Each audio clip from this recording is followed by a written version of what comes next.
Hola, soy Cintia Sánchez y te doy la bienvenida a mi podcast Reflexivos. Aquí vamos a poder compartir ideas, experiencias y situaciones del día a día, creando un espacio para ampliar nuestro panorama, reflexionar, aprender de otros y, ¿por qué no?, abrirnos a nuevas posibilidades. Hasta entonces, nos escuchamos. Hey, ¿qué onda? Y bienvenidos a Reflexivos, su podcast favorito. En este episodio tengo una invitada que nos va a compartir toda su experiencia laboral y cómo esta experiencia la ha llevado a estar en un tema que para muchos es tabú, la muerte. ¿Cómo es trabajar en una funeraria? ¿Por qué elegiste trabajar en una? ¿Y cómo ahora la muerte se relaciona contigo y cómo la has normalizado en tu vida? Y pues bueno, para no hacer tanto preámbulo, le doy la bienvenida a mi invitada, Nancy López. ¿Cómo estás, Nancy? Hola, pues muy contenta de estar aquí en tu programa, muy agradecida por la invitación y pues déjame te platico un poquito de cómo fue que yo empecé en este mundo maravilloso que es el mundo funerario. Okay. Gremio le llamamos nosotros. Okay. Hace suficientes años, mi primer esposo, él viene de una familia funeraria. Okay. En el momento en el que nosotros nos íbamos a casar, tuvimos una rifa, había una expo Tu Boda, en Candilejas, en el salón que estaba aquí en Saltillo, te estoy hablando, ya no existe el salón, y hubo una expo Tu Boda, acudimos y participamos en una rifa. Casualmente el boleto era el número 41. En aquel tiempo, el número 41 era la clave que se utilizaba para identificar a las personas sin vida. La clave policíaca, de ambulancias, etcétera, etcétera. Como yo estaba en el mundo funerario, para mí esa fue mi bienvenida al mundo funerario. Empecé a trabajar de la mano con él. Él trae una historia ya, su mamá era una empresaria bastante reconocida de Ramos Arizpe, Coahuila. Ella ya falleció hace más de 20 años y fue la primera mujer funeraria en el sureste de Coahuila. Ella trabajó para Galloso hace más de 50 años. Trajo la idea a Ramos Arizpe, de donde ella era originaria, porque no había funerarias. Todavía, en el momento en el que ella llegó, todavía hacían los ataúdes de madera en el momento que fallecía una persona. Okay. Estoy hablando de la villa de Ramos Arizpe, hace 50 años, más o menos, 55 años. Y Galloso, perdón que te interrumpa, es del DF, ¿no? Exactamente. Entonces, ella era secretaria, va a Galloso, trabaja allá, se trae la idea, funda su empresa en 1978, más o menos aquí en Ramos Arizpe, y a partir de ahí, ella fallece desgraciadamente y se queda a cargo su esposo, luego sus hijos, en este caso, mi ex marido, y a partir de ahí empiezo a trabajar con él. Oye, ¿y cómo él, siendo esposa, cómo tú veías que se relacionaba con este tema de la muerte? Decíamos hace un rato de que empezáramos a grabar que para muchos es un tema que no se habla, o sea que en tu familia no estás hablando de cuando me muera o me voy a preparar así y asado. ¿Cómo era la vida, digamos, de ustedes del día a día al estar en este tipo de negocio? Cuando yo empecé en la funeraria, pues para mí era todo nuevo. O sea, ver el dolor, ver las tragedias, ver todos esos sentimientos, todas esas emociones de las personas, pero te vas involucrando. Hasta cierto punto, pues, vas acompañándolos. Para mí esto es un acompañamiento. Somos el último eslabón de la cadena sanitaria y nadie te enseña tampoco a acompañar, porque es de los momentos más delicados la muerte de un ser querido. Ninguna muerte es esperada, aunque tengas a un familiar en cáncer terminal, no es esperada la muerte. Desafortunadamente nos preparamos para todo. Preparas tu boda, preparas el bautizo de tus hijos, las fiestas de 15 años, tu luna de miel, pero jamás preparamos la muerte. La muerte cuando debería ser un homenaje de vida, una despedida, un homenaje a lo que hiciste. ¿verdad? Entonces, sí es algo, bueno, para mí, cuando me preguntan, ¿trabajas? No, en realidad acompaño. Para mí es un trabajo, obviamente, porque de esto vivo, pero siempre acompañando al familiar, porque todo empieza en el momento que fallece, pero de ti depende que sea un homenaje de vida, o sea, una tragedia, una pesadilla, ¿verdad? Sí. Seguimos, bueno, después del funeral, seguimos acompañando a toda la gente con la gestoría que viene después, seguros de vida, trámites de pensión, no acaba ahí nuestro trabajo. Uh-huh. Entonces, volviendo a cuando tú empezaste, ¿cómo iniciaste? ¿Cuál fue tu primer involucramiento en el negocio? ¿Qué hacías y qué haces hoy? Bueno, cuando yo empecé, yo solamente acompañaba, me dediqué 3 años a aprender. Solo observar, solo acompañar, ver cuáles eran las necesidades. Porque una funeraria no nada más es vender un servicio funerario, vender un ataúd, preparar un cuerpo, no. Implica, como te digo, el acompañamiento a la familia de facilitarle todo. Tenemos familias que nunca han pasado por una muerte cercana. Familias que pasan, no sé, cada 5 o 6 años, familias que los persigue la tragedia y es cada 2 años, detalles así, ¿no? Entonces, los primeros 3 años estuve nada más observando en la parte administrativa. Cuando fallece la mamá de mi ex marido, ellos se queda una funeraria, digámoslo así, pequeña en el municipio de Ramos Arizpe, y nosotros en el 2010 vemos la situación de la competencia. Nace aquí en Saltillo el Hospital General. Okay. Entonces, todo el trabajo que se tenía en Ramos Arizpe de la clínica del Ixtlero migra a Saltillo. Entonces, era el momento de renovarse o morir. Okay. Entonces decidimos renovarnos, empiezo yo a investigar todo lo del mundo funerario, encuentro alianzas muy buenas aquí dentro del gremio a nivel nacional, empiezo a trabajar con mucha gente, empiezo a ver que hay revistas, que hay expos, que es un mundo desconocido para muchos aquí en Saltillo, ¿verdad? Sí. Entonces empezamos con eso, a renovarnos, nos instalamos en Saltillo, tenemos ya nosotros 12 años aquí en Saltillo, entonces de estar aprendiendo, ahorita soy la directora de Funerales Rodríguez en Saltillo, Coahuila, tenemos una sucursal en General Cepeda, estamos en Ramos Arizpe y tenemos 4 meses trabajando de la mano con Villanueva Fernández. Muy bien. Oye, y me gusta porque, bueno, a mí siempre me encanta ver cómo las mujeres nos empoderamos y decimos, yo también puedo, no hay empresas que por tradición siempre son de hombres. ¿Cómo es en las funerarias también? Digo, desconozco yo si haya más mujeres dedicándose a esto que tú haces. Sí, mira, la verdad es que a nivel nacional estamos marcando la diferencia. Cuando yo empecé había muy pocas mujeres. Porque dueñas de funerarias vas a encontrar por todo México. Pero para hacer una funeraria como tal, debes desde saber barrer una capilla, saber atender a un cliente, hasta realizar un servicio de carroza, porque es muy fácil estar atrás de un escritorio, pero ser funerario implica muchísimas cosas. Que cualquier duda que tenga el familiar, tú tengas la capacidad de resolverla. Entonces, te digo, para mí pues ha sido muy, muy gratificante todo esto y sobre todo ver que la mujer está tomando un papel más activo. Hasta hace 2 años, 3 años, veías pocas mujeres embalsamadoras.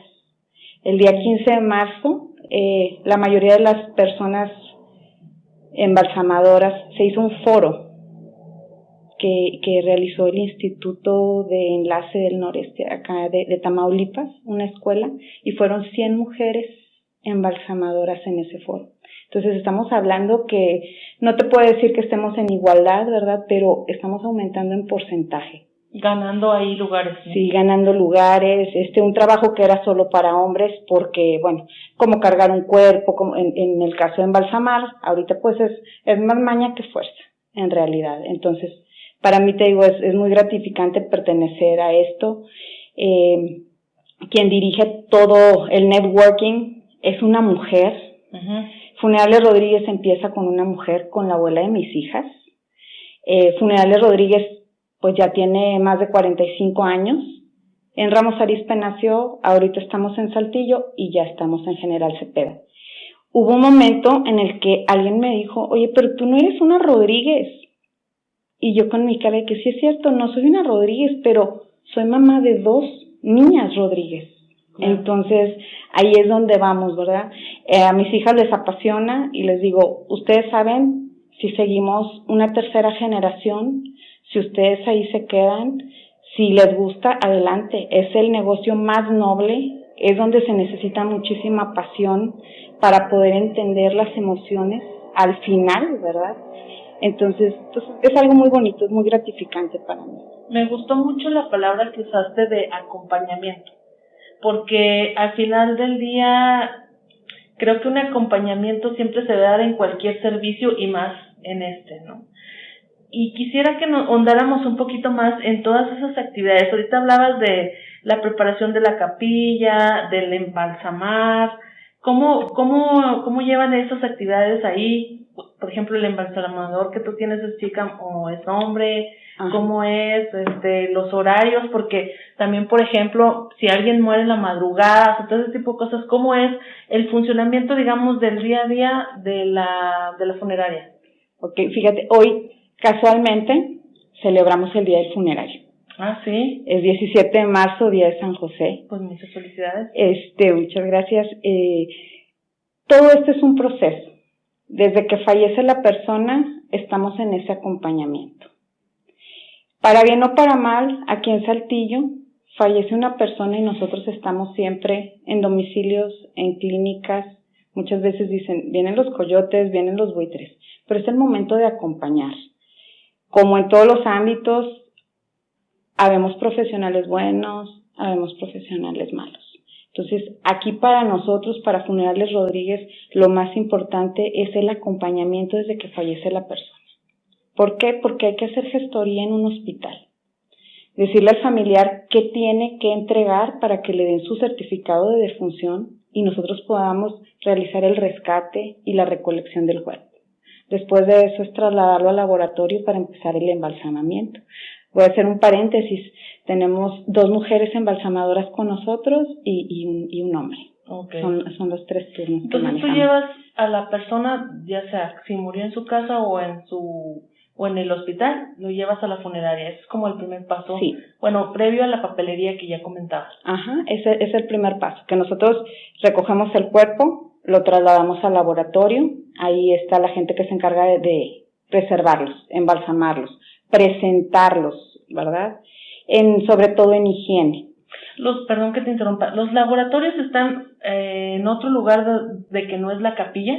¿O cómo los tienes? Bueno, uno de los laboratorios está al lado de una capilla y las otras capillas, solo damos el servicio de capilla. Okay. Solo contamos con un laboratorio aquí en Saltillo y uno en Ramos Arizpe. Okay. ¿Y qué implica ese proceso de embalsamar? O sea, ¿qué le hacen al cuerpo? ¿Cómo lo preparan? Y esa higiene de la que hablas. Ok. Mire, el embalsamamiento es un procedimiento para la preservación del cuerpo, para su velación.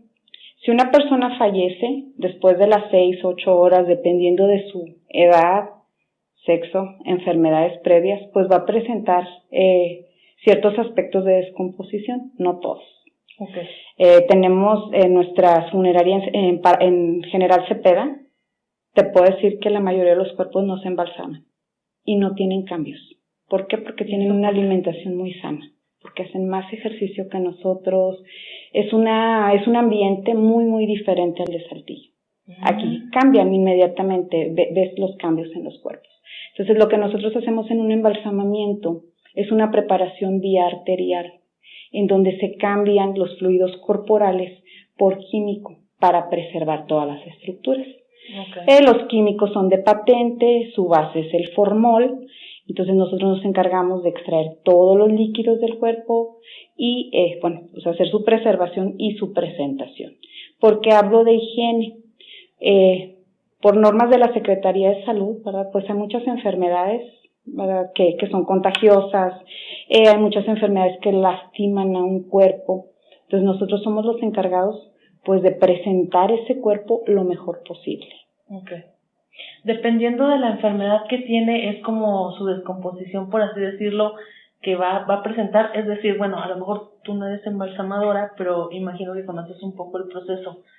¿Cómo ellos saben, o sea, qué hacerle al cuerpo, no? Uh-huh. ¿O es en base al certificado, o cómo es ese proceso? Voy a hacer otro paréntesis. Sí soy embalsamadora, ¿sí? También entramos a la parte del laboratorio. Todos apoyamos. Yo creo que es lo que te decía. Ser funeraria no implica estar atrás de un escritorio dando indicaciones. Ser funeraria es saber de todo.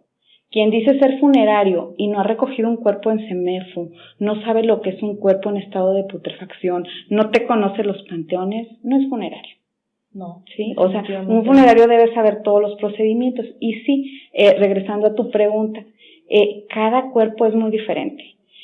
Cada enfermedad es muy diferente, igual actuando en cada cuerpo. Entonces nosotros debemos de preparar una mezcla específica dependiendo de las causas de la defunción para que un cuerpo nos quede en las mejores condiciones.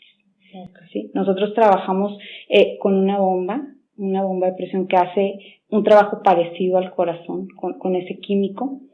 Entonces, de nosotros depende la presión. Si ponemos mucha presión, podemos inflamarle los ojos. Si ponemos poca presión, corremos el riesgo de que el químico no llegue a todos los lugares donde debe de llegar. Entonces, son muchas situaciones que envuelven un embalsamamiento. Ay, oye, me quedé pensando, esto que decías de la bomba y todo eso, es parecido, bueno, no sé, como para que entiendan los demás, porque para muchos es muy nuevo, incluso para mí todo esto que obviamente tenemos noción de que se prepara el cuerpo, ¿no? Pero no específicamente ya con toda la información que nos estás dando. Similar a lo de, por ejemplo, una diálisis, o sea, donde estás sacando, ves que en las diálisis los conectan y sacan la sangre y luego la pasan por la máquina y la regresan. Me imagino, no sé si es algo similar, o sea, sacas todo, la sangre, líquidos que hay y los sustituyes por estos químicos que dices. Si nosotros trabajamos vía, venosa y arterial, en el área de la vena, pues extraemos la sangre. En la vía arterial se inyecta el químico. Usamos químico de patente, ¿verdad? Su base es el formol, te repito, para que pues tengan ciertas características los cuerpos. La bomba lo que hace es hacer la misma función del corazón, que todo ese líquido llegue a todas las partes del cuerpo. Estamos hablando de cuerpos que fallecieron de manera natural, ¿verdad? Porque cuando ya tenemos un accidente, un homicidio, el procedimiento es parecido, pero tenemos los cuerpos con otras características después de una necropsia. Claro, porque aparte ahí ya ellos les hicieron la autopsia o necropsia, ¿no? Es el correcto. Oye, ¿dónde se estudia esto de ser embalsamadora? O sea, pues fíjate que afortunadamente en México tenemos muchísimos lugares. Aquí en Coahuila, la Universidad Autónoma de Torreón ofrece un curso. De hecho, tenemos 2 veces al año ese curso de actualización y de aprendizaje, pero como todas las profesiones, ¿no? Lo aprendes dentro del laboratorio primero. Toda la parte del curso, pues, es más que nada teoría y toda la práctica la ves ya dentro del laboratorio. Pero es más, ¿cuánto tiempo te tardas en estudiar eso? O sea, sí entiendo lo que dices, como en toda profesión, ¿no? Te pueden explicar la teoría y ya lo mero bueno es cuando vienes a trabajar realmente en eso. ¿Es más como una certificación, entiendo, o si es una carrera que dura cierto tiempo? No, es una certificación. En realidad, la certificación dura 6 meses, 3 meses, incluso hay cursos express donde, ya sabes empíricamente todo lo que se hace y solo vas a certificar tus conocimientos, ¿verdad? Como para que tengas la licencia de hacerlo. Exactamente. Okay. A mí se me hace muy impactante ¿qué sientes tú al tener el cuerpo ahí al lado? ¿No te da miedo? ¿Cuáles fueron tus primeras emociones? Digo, ya nos decías que ya tienes bastante experiencia en eso, imagino, ya lo normalizaste, pero ¿cómo fue la primera vez que embalsamaste un cuerpo? La primera vez que me tocó entrar a un laboratorio, fue para mí muy impactante el hecho de hacerte muchas preguntas. Mi primer cuerpo fue una necropsia, y fue una necropsia de una chica de 13 años. Entonces, una necropsia implica pues una preparación especial de todos los órganos por aparte del cuerpo. Hay cuerpos que nos permiten trabajar muy bien, hay otros cuerpos que no, que se tienen que preparar aparte, y me tocó pues ver un cuerpo así, tal cual. Entonces para mí pues fue una situación de mucha reflexión, de mucho análisis, de decir, ¿qué somos? Cuerpo, materia, ¿dónde está la parte espiritual? ¿En qué momento llega esa chispa? ¿En qué momento se va esa chispa? Y fueron muchos sentimientos encontrados. Pues ver a una niña de 13 años fallecida en esas condiciones, pues sí fue muy impactante, pero ahí es donde aprendes a darle un valor a la vida, a cada instante, a cada momento, disfrutar. Te comentaba yo de que para mí todo esto es acompañamiento. Cada familia pues ve una pérdida de una u otra manera, ¿verdad? Entonces es esa parte de acompañar, de estar al pendiente, de no de sentir el dolor. Esa es una máxima que como funerario debes de tener. Es tu dolor, no es el mío, pero te acompaña. ¿Y eso cómo lo logras? O sea, a ver, hay varias cosas en lo que dijiste y está súper interesante. Uno es, decías, esta parte del dolor, yo no es mi muerto, por así decirlo, ¿no? Pero al final, ¿cómo dejas el sentimiento de fuera? Eso es una. Y la otra es lo que comentaste de la efemeridad de la vida, ¿no? O sea, hoy estoy vivo y mañana game over y ¿qué, no? ¿Dónde está esa persona? El verlo ahí para ti ya representa como, pues es solamente, ya no es una persona viva. ¿Qué representa para ti el cuerpo? O sea, tenerlo ahí al lado. Fíjate que siempre en el mundo funerario, sobre todo en los embalsamadores, y hay muchas leyendas urbanas que nos dicen, ¿verdad?, de los cuerpos. No es así de que el cuerpo esté ya, porque es una persona que tiene mamá, que tiene papá, que tiene hermanos, o que fue madre, o que sigue siendo hija. Entonces es un respeto y es un agradecimiento el poderlos acompañar, el poder presentarlos a la familia de una manera digna, de una manera en que la familia pueda verlo bien. Nuestra máxima siempre es verlos como si estuviesen dormidos, que siempre reflejen esa paz. Te preguntarás, ¿y cómo le hacen? Bueno, ahorita ya tenemos una maquillista profesional, ¿verdad? Porque sí tenemos luego servicios de accidentes muy fuertes, ¿verdad? Nos dedicamos mucho a esa parte de que el cuerpo se entregue de la mejor manera posible, la mejor presentación para las familias, porque lo que vas a ver es lo que te va a impactar. Si tú como familiar ves que él parece que está dormido, tú te quedas tranquilo. Si ves una mueca de dolor, si no lo ves con el maquillaje adecuado, si ves algo que no, también tú te quedas intranquilo. Te digo, es separar ese sentimiento porque alguien tiene que ser el fuerte, ¿sí? Nosotros es acompañar y como te decía, somos el último eslabón de la cadena sanitaria y los encargados de que el funeral sea un homenaje de vida, porque en el funeral es donde se reúne toda la familia. Hay familias que tienen 20 años sin verse, pero un funeral los une. Sí. Entonces, es parte de nuestro compromiso, pues que esa unión sea de despedida digna, no causa de alguna situación que no me gustó, que no quedó bien, que cobraste de más, detallitos así. Sí. También comentaste hace un momento, a veces el cuerpo no nos deja trabajar. ¿A qué te referías con eso? Bueno, son varias situaciones. Es muy común, ¿verdad? Lo han visto a lo mejor ustedes aquí en noticias y todo, pues que fallece, estaba solito, solita, porque era un adulto independiente, dura 2 o 3 días, entonces nadie se da cuenta de que fallece. Nosotros lo recogemos al 3er día, más un día que se va a fiscalía, bueno, a CEMEFO, son 4 días ya de un proceso de embalsamamiento. Entonces nosotros siempre tenemos que decir la verdad. Un cuerpo sí se puede preparar, un cuerpo no se puede preparar. Okay. Trabajamos mucho esa parte de que si puedes trabajar un cuerpo lo digas, si no puedes trabajarlo, no lo digas, ¿sí? Todo tiene un inicio y el proceso de descomposición nosotros lo podemos detener un poco, pero el proceso va a seguir. Entonces siempre es muy importante que nosotros presentemos a la persona pues lo mejor posible. Claro, ¿verdad? De lo que hablabas, ¿no? Que al final es la despedida final más bien es de la familia, porque él, pues bueno, ya no está con nosotros, pero sí, me parece muy interesante eso y súper importante que la familia lo vea como él era en vida, ¿no? Eso me imagino que es la misión de la que estás hablando, ¿no? Sí, nos hemos enfocado, te digo, ya tenemos desde el 2020, estamos en pandemia todavía, cuando nos dedicamos, pero así muy minuciosamente, a que todos los cuerpos fueran presentables. También tenemos familias que nos dicen, es hombre, no lo maquilles, no lo puedes maquillar, no tienes autorizado maquillar.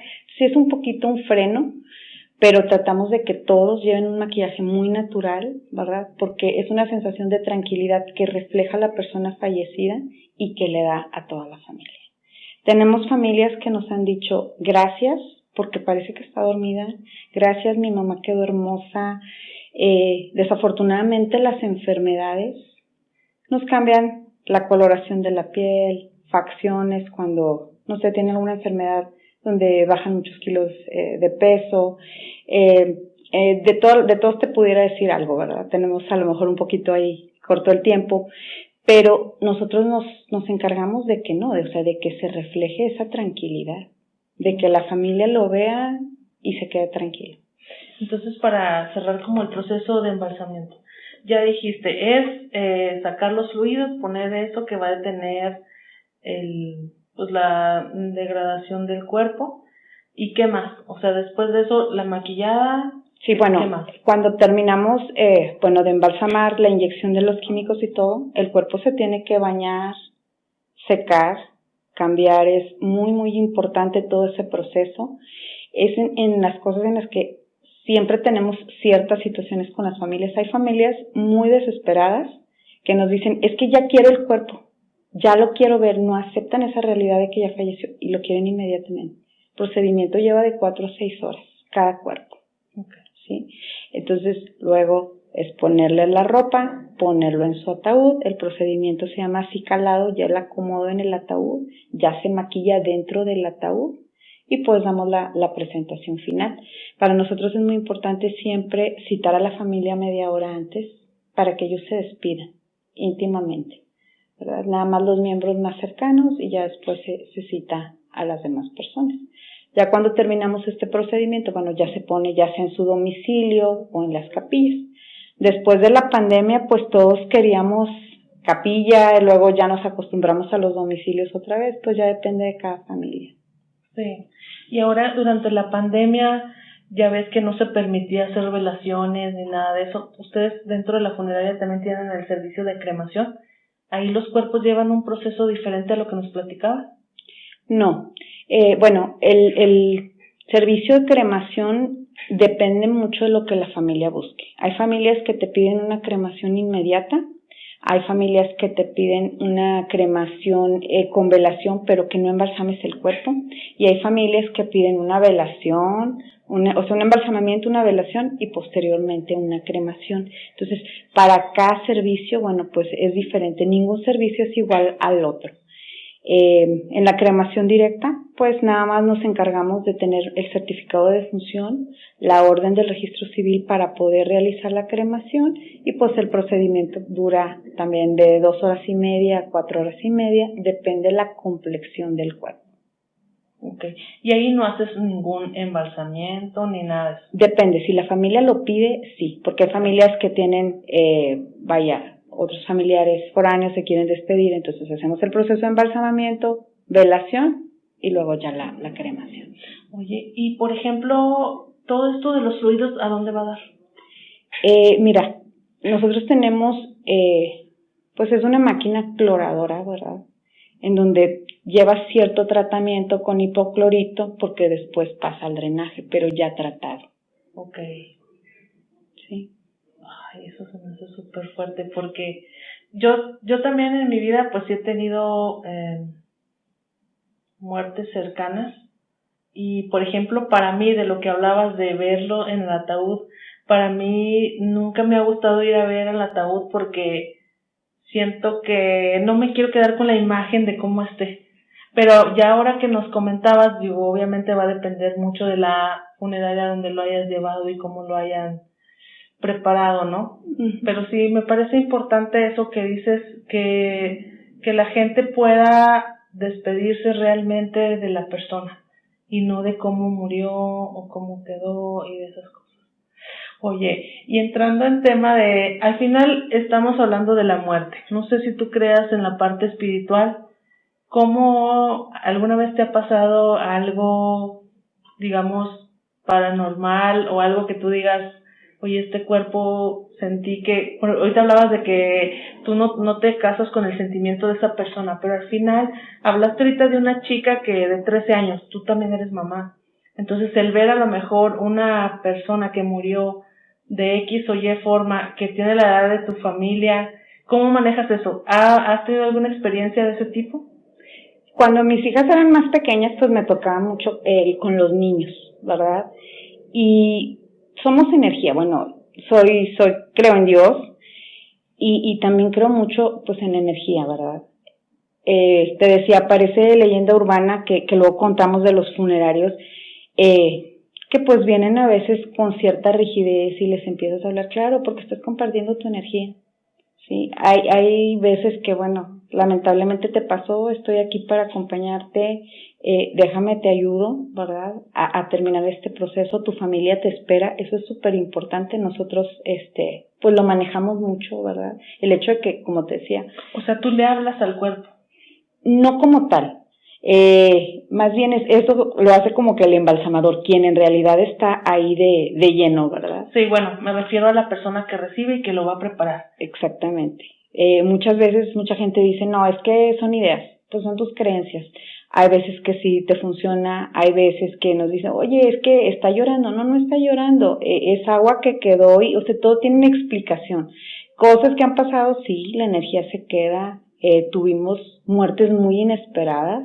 Digo, no quisiera entrar así en temas ni de fantasmas ni nada, pero pues la energía ahí sí. La energía, exactamente.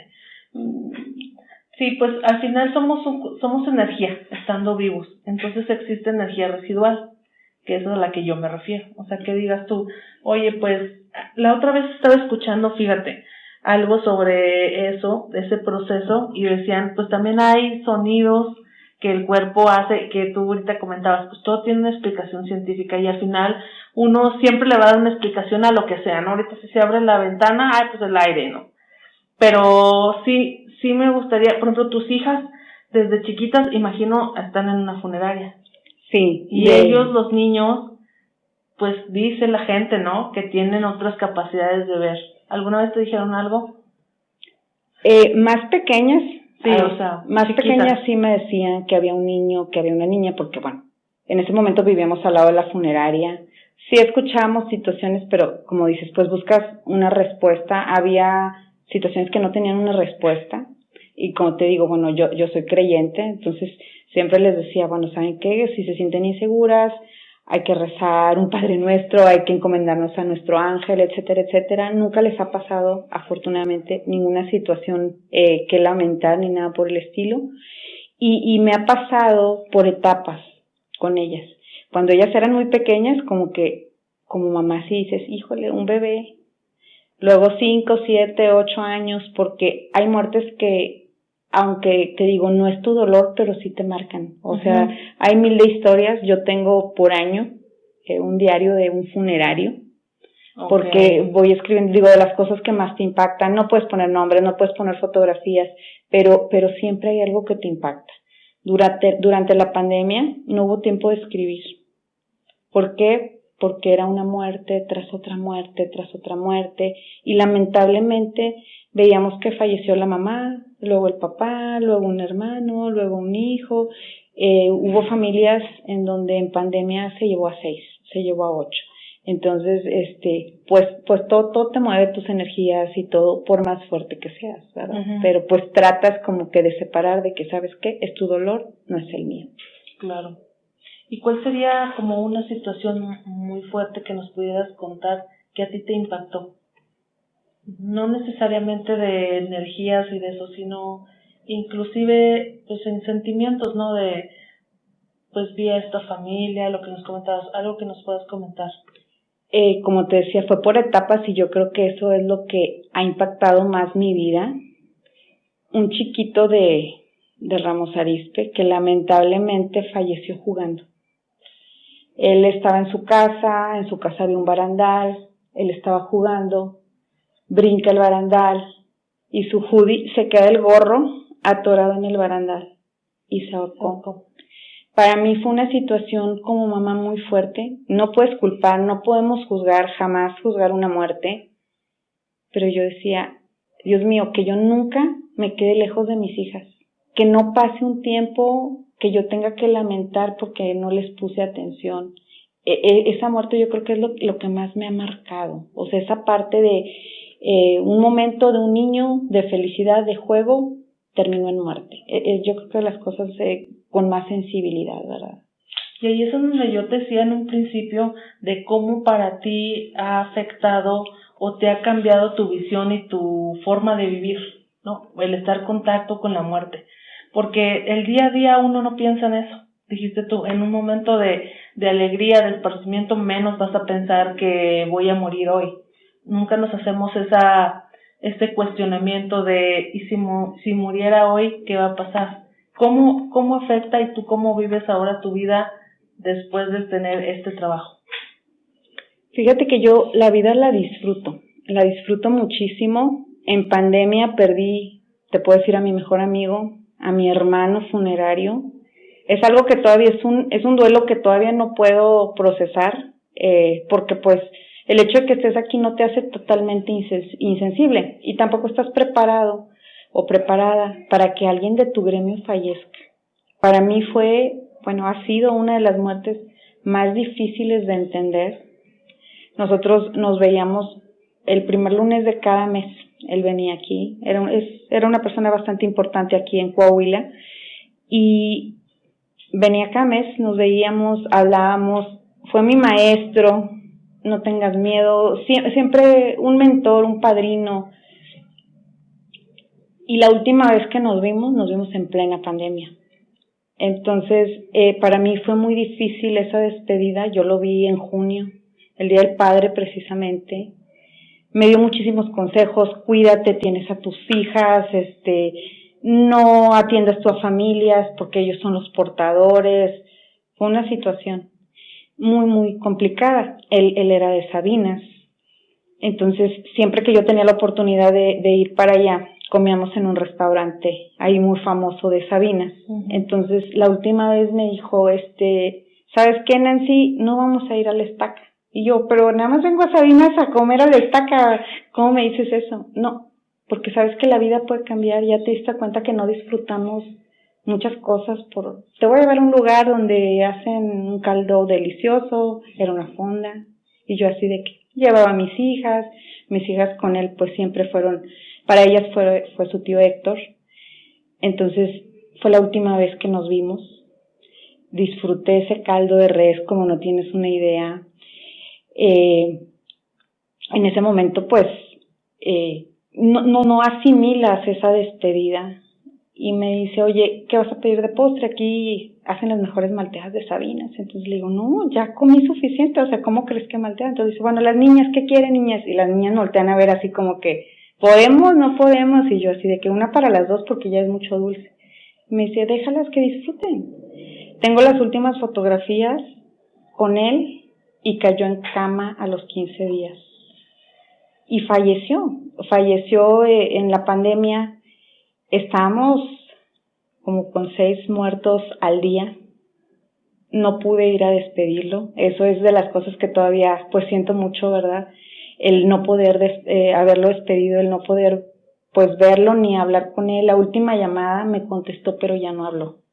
Le acercaba en el teléfono, lo único que le dije fue que le echara muchas ganas, que estaba con él y se fue.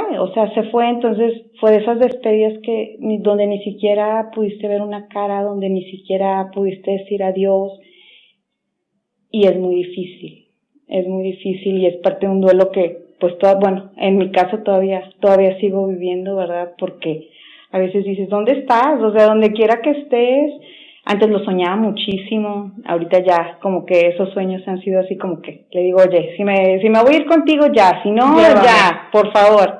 No, pero sí es complicado esa parte como funeraria, cuando te toca alguien de tu familia o alguien a quien quieres mucho.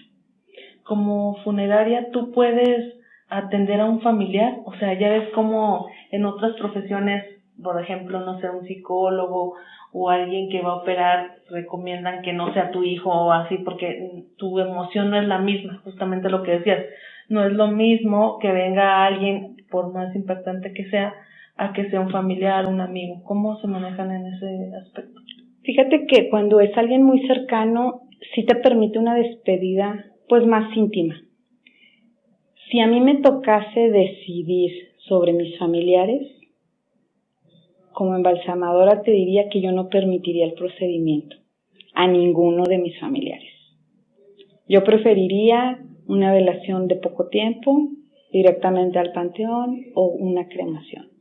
Si todas las familias conocieran el procedimiento de embalsamamiento, yo creo que la mitad no optarían por que lo hiciéramos, porque es un procedimiento del cuerpo. Sabemos que ya no sienten, pero se manejan agujas, se manejan suturas, etcétera, etcétera. Yo no lo permitiría.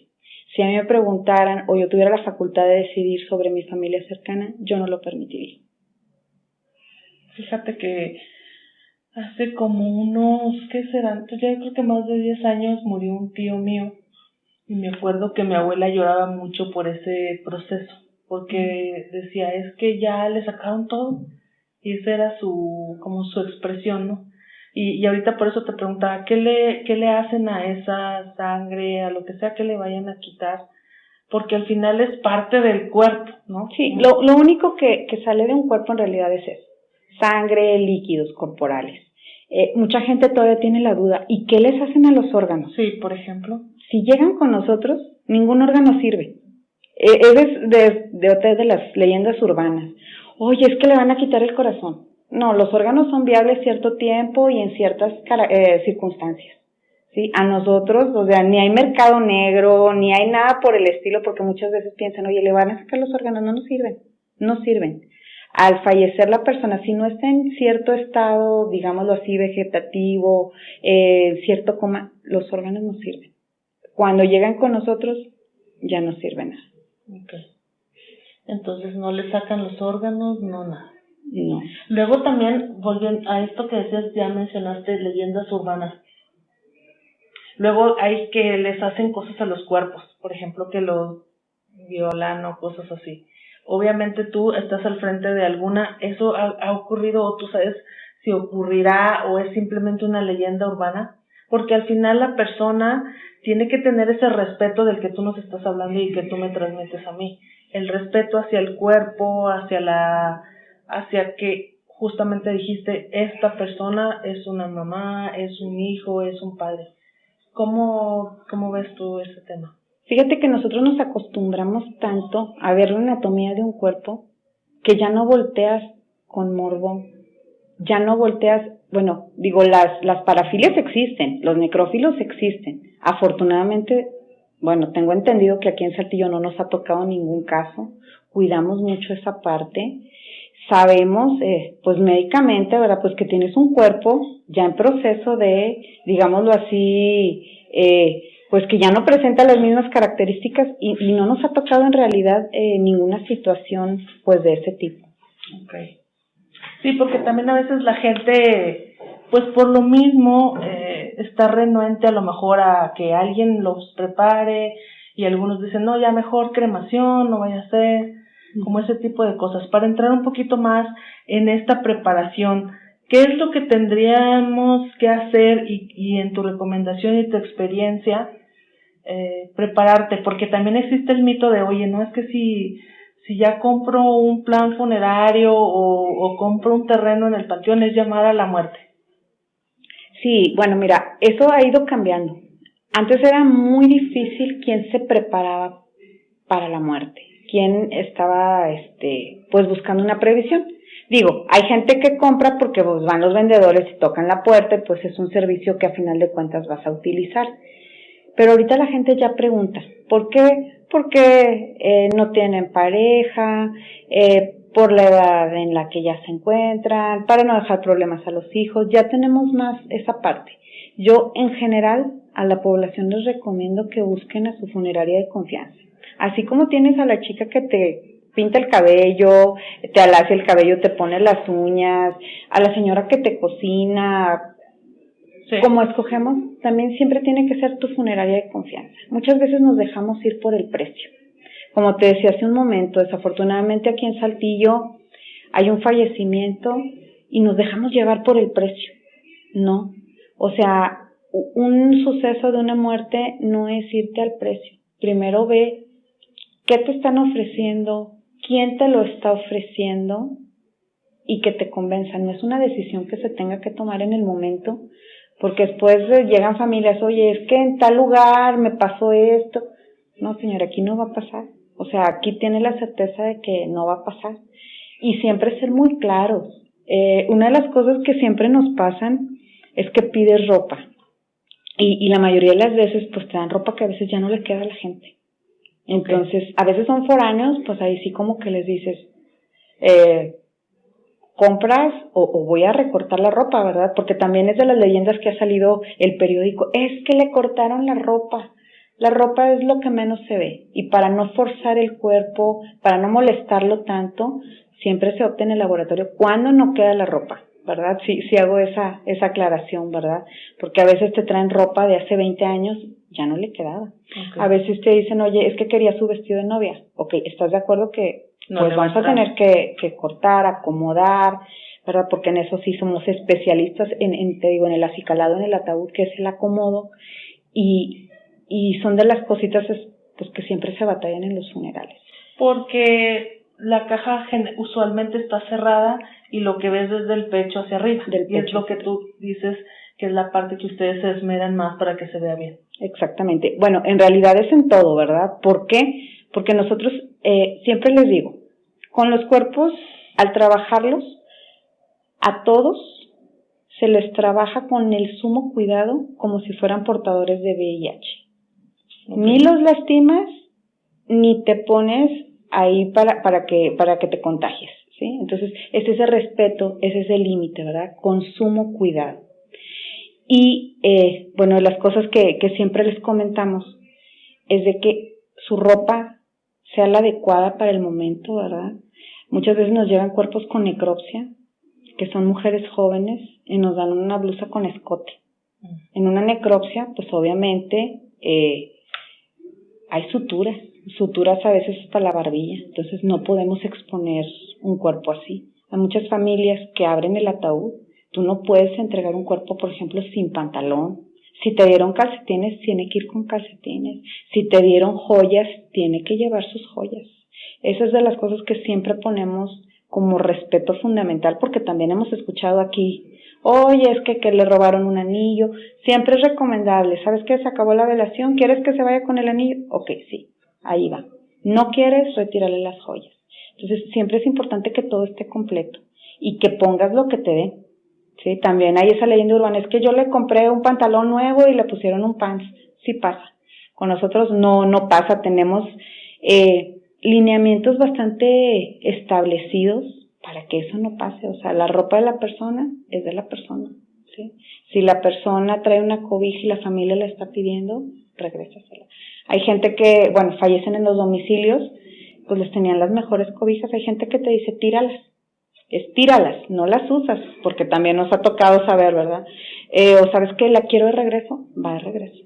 Nada más que, acuérdate, ya entró a un laboratorio, ya a un área ya contaminada. Uh-huh. Entonces, te digo, de todo nos toca en este gremio. Ya sé. Y por ejemplo, es que ahorita que estabas diciendo algo, se me vino a la mente, ¿qué pasa? Decías tú, siempre prepararse y acercarse a su funeraria de confianza, utilizaste esas frases, pero no lo hacemos. Entonces, no es tanto a lo mejor, pienso yo, que la gente se vaya por el precio, sino que en ese momento, pues lo que menos no tienes cabeza tal vez para decir, sí, la funeraria tal, es todo súper rápido y a lo mejor van así a las carreras. Por eso creo que es importante acercarse desde ahora, ¿no? O sea, ir contigo, por ejemplo. Si yo, por ejemplo, hoy fuera, ¿qué sería como los paquetes que tú puedes ofrecer? ¿Cuál sería tu consejo para mí, por ejemplo? De mira, haz esto, ¿qué es lo primero que hay que hacer? En un principio dijiste que además de la parte de la velación y eso, tienes también los trámites, o sea, trámites como, no sé, de el testamento, todo eso se puede hacer desde ahí o no, ¿qué cosas se pueden hacer? Bueno, mira, te voy a hacer antes un paréntesis. A lo que yo me refiero en cuestión del precio, siempre nos toca. Aquí Saltillo, el gremio funerario, se mueve de muchas maneras. Fallece una persona en el hospital y todas las funerarias llegan, pero llegamos porque es parte del trabajo. Si nosotros no llegamos, no tocan en las funerarias, tocan a la funeraria que está fuera del hospital. Así es aquí en Saltillo, igual en los domicilios. Okay. Como está la oferta y la demanda en el momento, hay cajoneras, funerarias Patito, que no tienen todos sus registros, y te estoy hablando de Profeco, no cumplen las NOM de las unidades de traslado, te estoy hablando que no pagan impuestos, que sus trabajadores no están dentro del seguro social, un sinfín de cosas. Entonces eso les permite abaratar sus precios. Okay. Un precio promedio de un funeral mínimo debe ser de 12,000 pesos. Sí, hay funerales más económicos, desde 8,000 pesos, con ataúdes de los que ya no se usan, de los antiguos, también metálicos, pero de traslado. ¿Sí? Desafortunadamente, cuando una familia pierde un ser querido, está tan sensible. A veces sí, con una carga económica de que tuvo a su familiar un mes en el hospital, que está muy gastado, etcétera, etcétera, y el que llegue una cajonera o una funeraria Patito, porque aquí en Saltillo hay varias, y te diga 6,500 pesos tu servicio. El problema no es que te ofrezcan 6,500 pesos, el problema es que te cumpla. ¿Qué te va a vender por 6,500 pesos? Hasta donde le alcance. ¿Por qué? Porque va a llegar a su oficina, pero me faltó este trámite, pero me faltó el otro trámite, y los 6,500 pesos que te ofrecieron en el hospital ya se convirtieron en 12 o en 14, el precio promedio que traemos todas las funerarias. Entonces, eso sí yo lo veo como algo muy ilógico, ¿verdad? De por qué engañar a la gente. Dile que cuesta 12,000 pesos porque a final de cuentas lo vas a llevar hacia allá, a 12,000 pesos. Claro. Entonces, esa es de las cosas con las que como funerarios luchamos día a día, porque la competencia así está aquí en Saltillo. ¿Y existe una normativa como para vigilar esto, no? O sea, esto de que, oye, tú sí estás cumpliendo las normas, tienes los permisos, por ejemplo, eso se me hace a mí algo muy complicado como para que sigan funcionando como cualquiera que... A nivel nacional sí está muy, revisado. Aquí en Coahuila, afortunadamente, yo siento que Coahuila es la tierra siempre de las oportunidades, ¿verdad? Te dan muchas oportunidades. Aquí, yo te puedo decir, yo cuento con mi título como embalsamadora, pero si tú vas a Secretaría de Salud aquí en Saltillo, con un comprobante de un taller, ya te dan el permiso. Eso es lo que siento yo, que no estamos profesionalizados, no está regularizado, porque si sabes embalsamar, pero demuéstramelo, pero con un taller de 6 horas no lo demuestras, porque yo tengo un taller con 110 horas de práctica. Entonces, esas son de las situaciones que dices, bueno, ¿por qué Patito? Sí, porque no están reguladas, ¿no? Sí están reguladas, nada más que tienen su permiso en base a un taller de 6 horas. Okay. Entonces, esas son las situaciones en donde, pues, como que estamos muy light en ese sentido, ¿verdad? En la Ley General de Salud. ¿Y uno como cliente puedo yo ir a decirte, a ver, enséñame tus...? Claro que sí, o sea, tú para ir a una funeraria, nosotros debemos de contar primero, tener los permisos de Secretaría de Salud, ¿sí? Un registro de la persona que embalsama, porque es bien fácil que yo te diga, si yo soy Nancy, yo soy técnica en embalsamamiento, pero está embalsamando fulanita que ni siquiera una carrera tiene y es empírica, ¿sí? Es muy fácil decirte que yo soy Funerales Rodríguez, pero ¿quién me sustenta? Bueno, aquí está mi contrato de adhesión en Profeco, donde yo cumplo con los protocolos que me pide Profeco, y Profeco sabe cuáles son mis precios y qué incluyo. Aquí está donde yo, Nancy, soy persona física o soy persona moral y pago mis impuestos. Aquí está donde tengo dado de alta a mis trabajadores en el IMSS y donde estamos capacitados. Les decía hace poquito que cada actualización pues es un aprendizaje. Cuando empezó aquí el COVID, la región sureste, el subcomité nos citó a los 3 o 4 meses, pues para ver qué íbamos a hacer. Sí. Y sabes que el gremio en ese momento se unió porque todos ya sabíamos qué hacer. Porque todos los que estábamos, no todas las funerarias están dentro del subcomité, ya teníamos pues contacto con la gente de Monterrey, con la gente de Guadalajara, de México, de otros países, y ya sabíamos qué hacer. Ya no tuvimos que crear, un protocolo aquí en Saltillo, ya lo teníamos. Fueron muy pocas las personas dentro de una plantilla funeraria las que se contagiaron. Entonces te digo, si tú estás bien establecido, regulado, tienes una historia, pues yo creo que de eso hablo en una funeraria de confianza. En que si tú le dices, a ver, oye, ¿estás dado de alta en Profeco? Claro, aquí está mi contrato de adhesión, estoy dado de alta. Oye, ¿pagas tus impuestos? Claro, pago mis impuestos, ¿sí?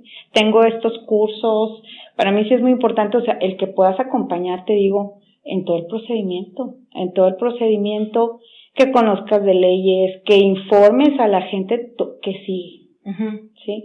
Nos toca mucho, por ejemplo, cuando hay un accidente, cuestión de los seguros.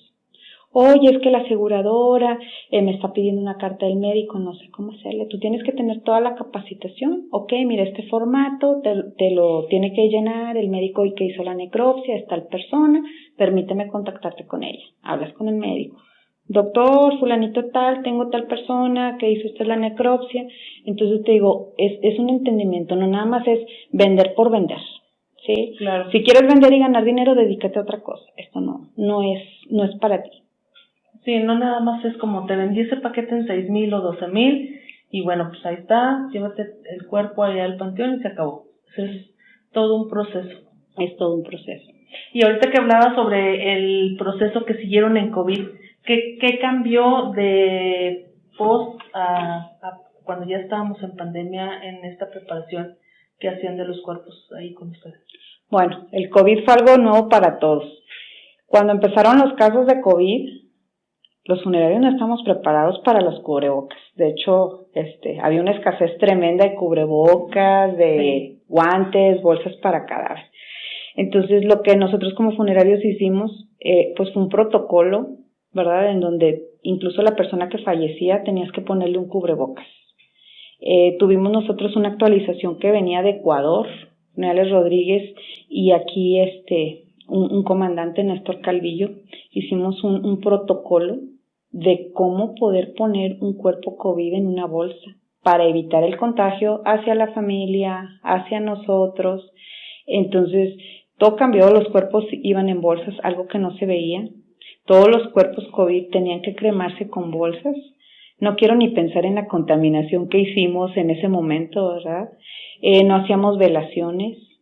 Hasta que Italia hizo las primeras necropsias, nos dimos cuenta que pues no era el contagio así como se imaginaba, y nos autorizaron el embalsamamiento 1 año y medio después de los primeros casos, que sí era viable embalsamarlos, que no pasaba nada, pero mientras no sabíamos de la enfermedad, pues los cuerpos no se embalsamaban, se iban directamente a cremación los primeros meses. Después, de acuerdo al diario oficial de la Federación, hubo un cambio. Aquí nuestro gobernador, afortunadamente, pues pensó en todas las familias y dijo, si la familia no quiere cremar, tiene derecho a inhumar. Es un derecho, ¿verdad? Entonces, sí, te digo, Coahuila es una tierra de oportunidades en realidad. Nos apoyamos mucho siempre en el subcomité, haciéndole pruebas a veces a las personas, porque es que nos dicen que falleció de COVID y no se puede velar. Entonces el subcomité dijo, ok, si hay médicos que quieran hacer las pruebas y no hay riesgo, adelante. Entonces se hacía la prueba, ¿sabes qué? Es positivo, se tiene que ir a inhumación o a cremación directo. Perfecto, ya la familia se quedaba pues con la certeza de que de que estaban dándole una despedida correcta, ¿verdad? Si resultaba que no tenía COVID, pues es que nosotros decíamos, no tenía COVID y nos lo pusieron como COVID, hubo muchas situaciones ahí en toda la pandemia. Sí, eso estaba bien fuerte de cómo la gente se moría en los hospitales y iban directo a la funeraria y ellos ya nunca los veían. Y mucho se habló para saber si me dieron el cuerpo de mi familiar o no. Eso, como ahorita nos dijiste que tenías hasta 6 o más cuerpos al día. Hay un control, o sea, también para que la gente esté, digamos, tranquila en ese aspecto de yo llevé el cuerpo, ya sea en esa ocasión por COVID o ahorita murió y lo llevé, estar seguros que lo que me dieron a mí, por ejemplo, en cremación, que no se vio a la persona, que es mi familiar y que así lo que me entregaron es lo que espero recibir. Bueno, fíjate que ahorita también un tema tabú dentro de la funeraria es si me entregan a mi familiar, si es él, y pues se habla de muchas situaciones. Nosotros como funeraria, te digo, dentro de los protocolos de COVID, era poner a la persona dentro de la bolsa y cada bolsa iba etiquetada con el nombre, con su placa testigo. Es una placa metálica que va al lado del cuerpo para la cremación.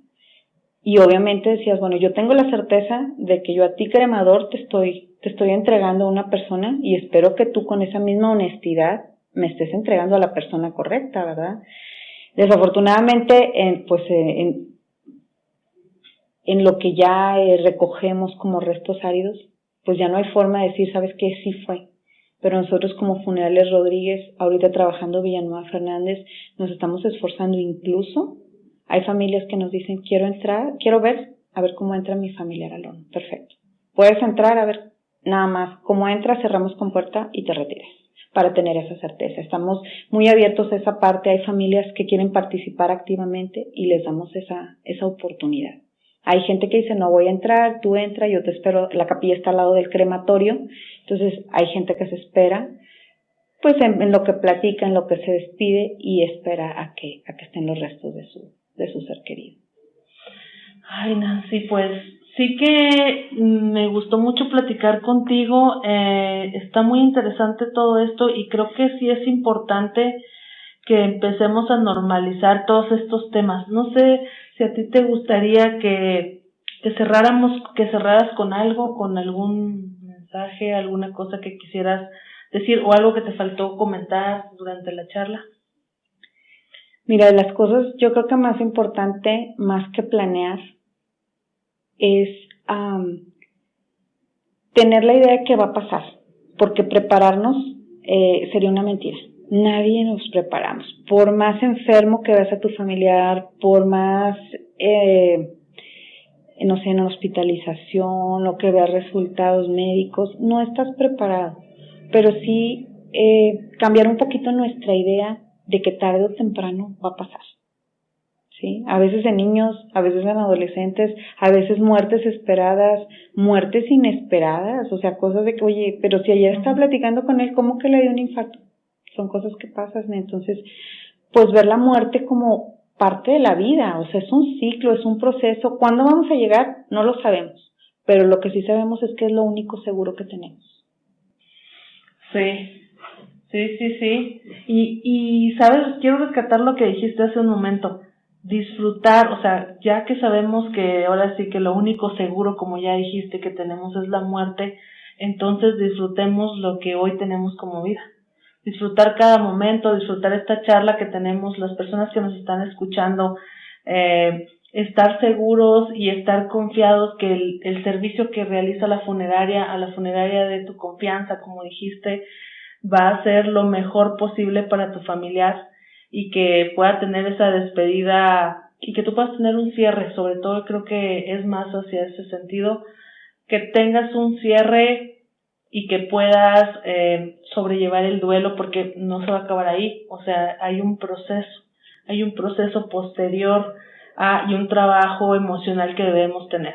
Pero sí, definitivamente, incluso a nuestros niños, por ejemplo, tú con tus hijas, que lo vean de cerca, que vean que puede pasar hoy, me puede pasar a cualquiera. Entonces, bueno, pues muchísimas gracias, Nancy, por tu compartir, por regalarnos estas experiencias que tienes y pues bueno, hasta aquí vamos a dejar el episodio. Hasta volvernos a escuchar.